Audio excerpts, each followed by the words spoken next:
Hello my lovely viewer, I am back once again with 2019 Korean action movie, called Long Live the King. Watch the full video to find out the interesting part and please take care. As a disclaimer, this video includes my own analysis, commentary and it's not a substitute of the full movie. Click the link below to watch, buy or rent the movie. A protest against the destruction of a historical market in Mokpo City is happening. There are plenty of thugs eager to destroy the market. Jang is the group's leader.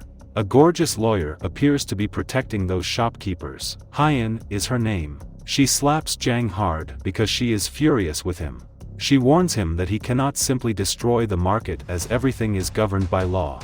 Rather than making Jang upset, the slap makes him fall in love with her. When he sees Hyun defending the shopkeepers, his heart melts even more. As a result, he chooses to cancel the destruction. Despite the passage of 3 months, the traditional market continues to operate. Jang goes to that market on a regular basis to keep an eye on the situation. Maybe Jang goes to the market for another reason.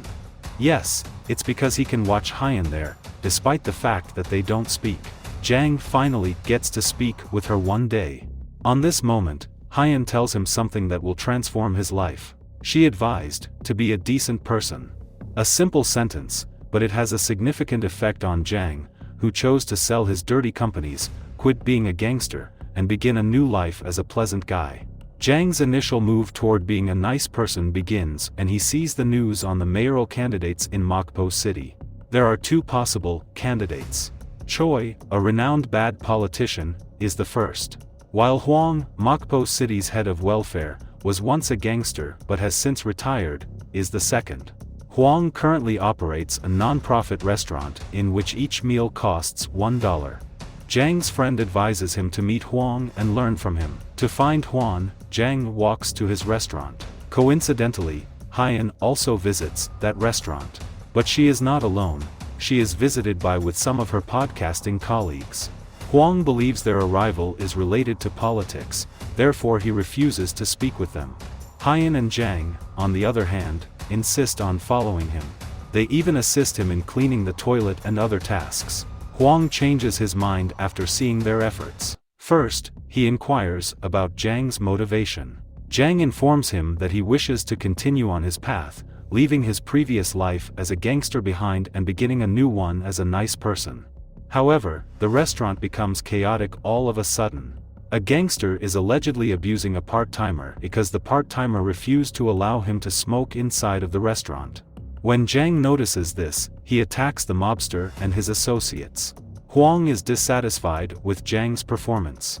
He advises Jang that in order to change his life, he must first reform his habits. Choi, it appears, is the mastermind behind the market's demolition. He needs to dismantle the market in order to construct a major theme park. However, he was unable to begin construction because the demolition had not yet begun.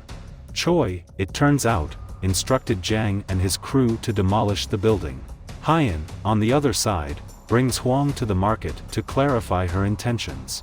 The merchants appear to have given up due to their lack of power. They request that Hwang run for mayor so that if he wins, he could save their lives. At first, he is hesitant, but his instincts tell him that he must support them.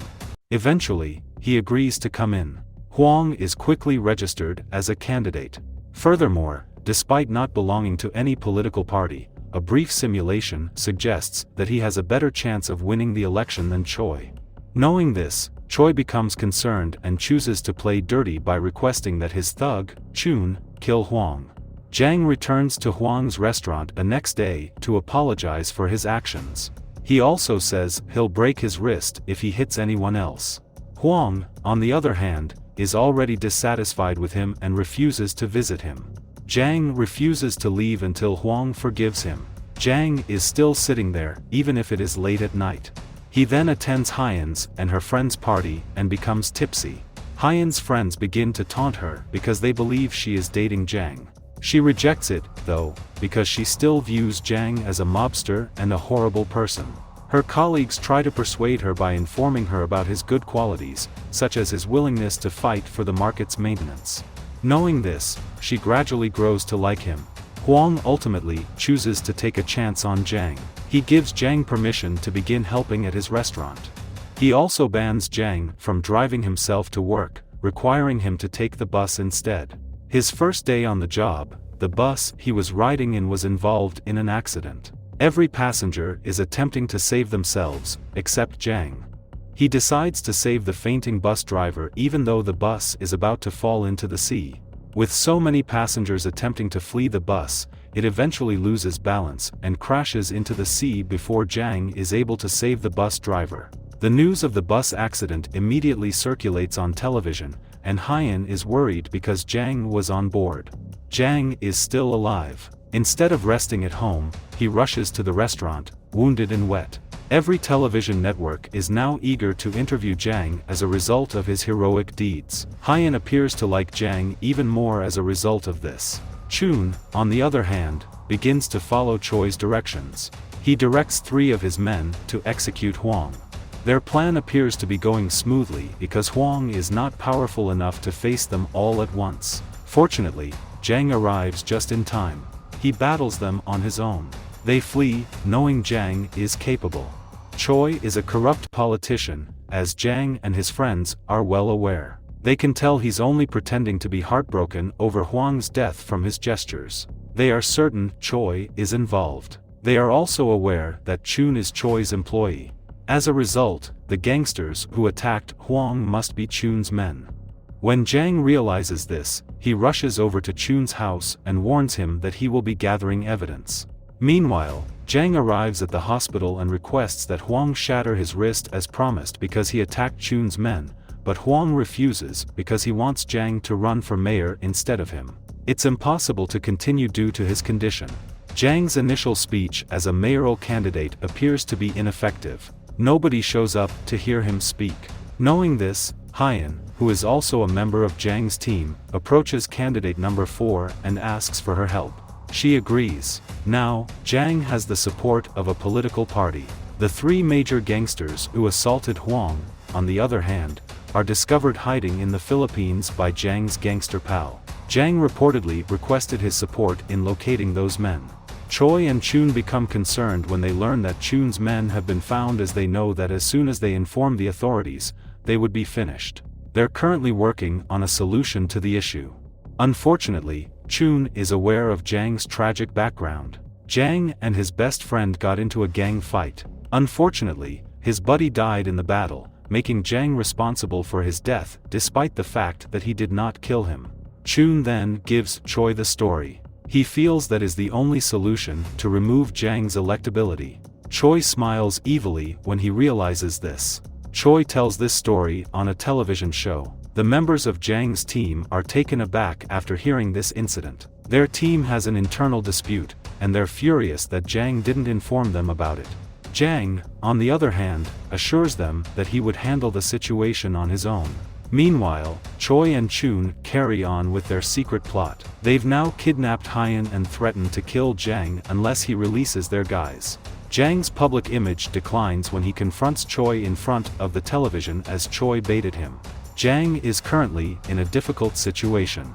His only option now is to trace Hyan and dispatch Chun's men to the police as quickly as possible. After a whole day of hunting, Jang and his companions locate one of Chun's men and force him to reveal Hyan's location. They've boarded a ship. Jang notices Hyan fleeing from Chun. Hyan was reportedly kidnapped inside a room on the ship, but she managed to flee. Jang successfully prevents Chun from following Hyan and captures him. He takes him and his friend to the police station. Hyan, on the other hand, is no longer in danger. 3 of Chun's men, on the other hand, were arrested in the Philippines and taken over to the cops.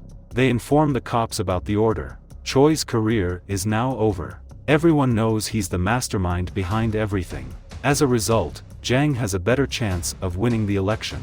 So many people support him in his final address before the election. Finally, election day arrives. Choi is still listed as a candidate despite his serious problems. Fortunately, Jang wins the election and becomes Mokpo City's next mayor. Meanwhile, Choi has been apprehended. And the most important thing is that Jang ultimately wins Hyan's heart because, as she wanted, he has transformed into a good person. The movie ends here. Subscribe to watch more videos like this, turn on notifications, and leave a like and comment to support the channel. Thank you for watching. and I will see you next time.